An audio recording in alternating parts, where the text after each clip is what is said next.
Hello everyone! Gusto ko lang ipakita ang aking luggage na na-order sa Temo. So, for judgment, kayo na yung bahala. Pero i-compare ko siya sa isa ko pang luggage. Ito yung bago kong in-order sa Temo. Ito yung dati. Ito ay Philippine made. Ito ay, hindi ko alam, basta ship overseas, baka sa China. So, China and Philippine made. So, sa handle, tsaka ito, pareho naman sila. May goma rin naman dito sa likod. Ayan. Pero, mas malambot yung ito. Mas malambot siya. Sa kariton, mas maliit ito. Fit ang all size ang mga nabibiling mga rubber ng kariton. And ito ay mas malaki. Mahirap ipagkasya yung rubber. Anyway, pwede namang wala. So, ang difference, at pakinggan nyo yung tunog ha, ng kanyang plastic. So, what do you think? Saan ang mas durable? Ayan. Tingin ko, mas makapal itong Philippine made kumpara dito. Tunog ko. Ayan. Sa zipper, okay naman pareho. Sa kanyang lock, pareho sila ng style ng zipper, almost the same. Ang pagkakaiba lang ay ito ay pwede mong magsalubungan at mailak pa dito maliban sa dito. So may double lock ha. Itong isa wala.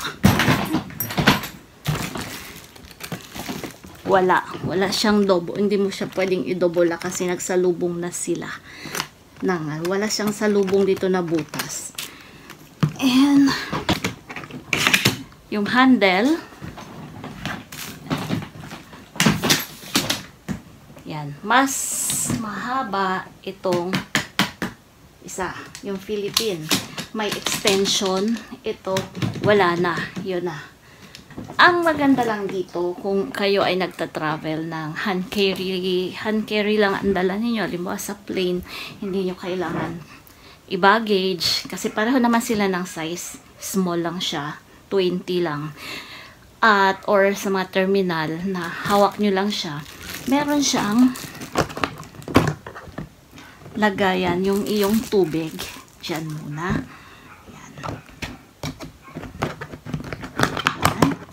And dito sa harapan, kung may mga bag ka pang malilit, yung magagaan lang ha, meron siyang pwedeng sabitan. Yan. At meron siyang USB charger. Kung mag-charge kayo ng mga phone or ng ayan. Ngayon, hindi ko alam kung papaano, kung ito ay ni-charge doon sa loob kasi sa manual, wala namang instruction na i-charge. So, hindi ko pa alam. At hindi ko pa ito nabubuksan doon sa loob kung paano itong yan niya.